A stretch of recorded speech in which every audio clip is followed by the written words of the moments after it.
Today's haircut, we're going to focus on speed techniques. We're going to focus on using our number 1.5 guard to debulk, going all the way up to the crown of our client's head.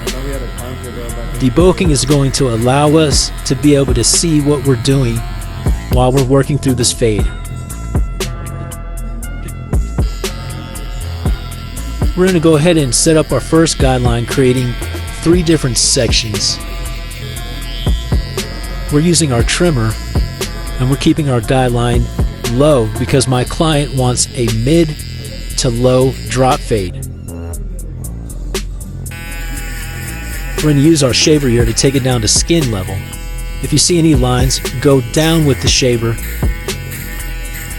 and then go ahead and flick up in the area where you saw that line, taking out any line that you may see.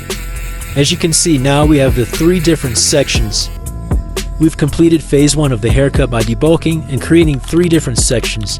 Phase 2, we're going to focus on blending all 3 of these sections together. I'm going to start off with the bottom line.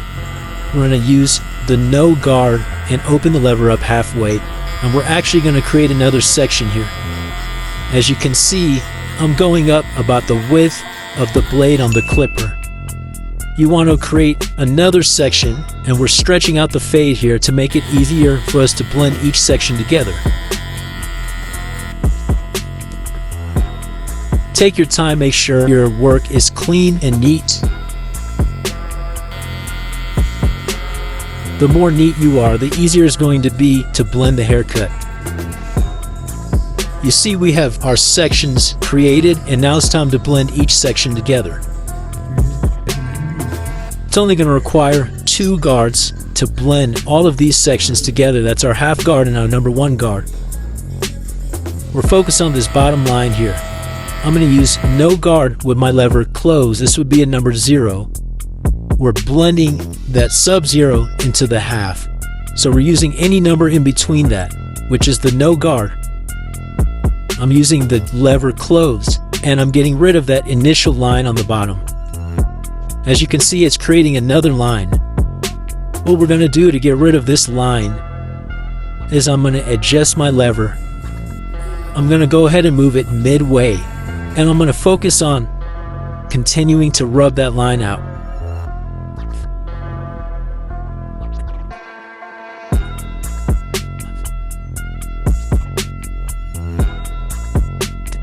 Go ahead and use the corner teeth on your clippers to get any hard to reach areas. As you can see, I adjust my lever as needed. If you see any weight area on the bottom, you can go back with the trimmer to do some detail work. Try not to go up too high, but focus on just rubbing the areas where you see any weight.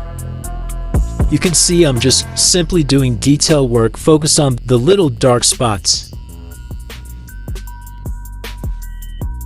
And I'm going to go ahead and use the corner teeth on my trimmers and get those areas. Now I'm going to put my half guard on, and I'm going to focus on removing this next line.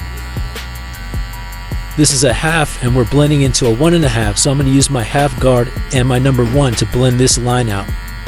As you can see, I'm just rubbing on the line now with my half guard. My lever is open just a tad bit. Now I'm adjusting my lever as needed. I just opened it up a bit more as I'm moving up on the fade. I'm getting rid of the lines as I move up, creating another line at the very top of the fade. I'm going to get rid of that line by using my number 1 guard. I opened it up a tad bit. I'm going to focus on bumping that line away.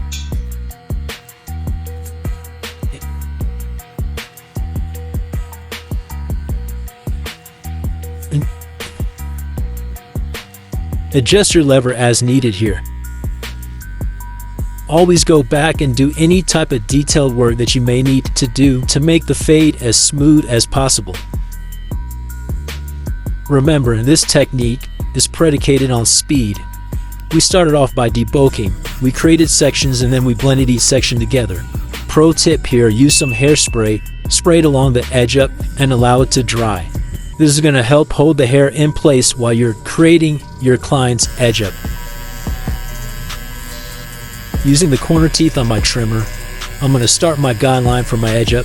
Then I'm going to come down by the sideburn and I'm going to drag the corner teeth of my clippers and clean out the C-cup area.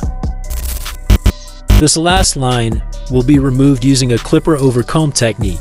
As you can see, I'm grabbing the comb, I'm resting it against the client's head, and I'm leaning it away from the client's head. I'm cutting any hair that's hanging outside of the comb, and I'm also using another technique and fading upwards using my comb to get any lines of demarcation. That's the gist of it, guys. Hopefully you guys got some value out of this. I'll see you in the next video. Like, comment, share, subscribe.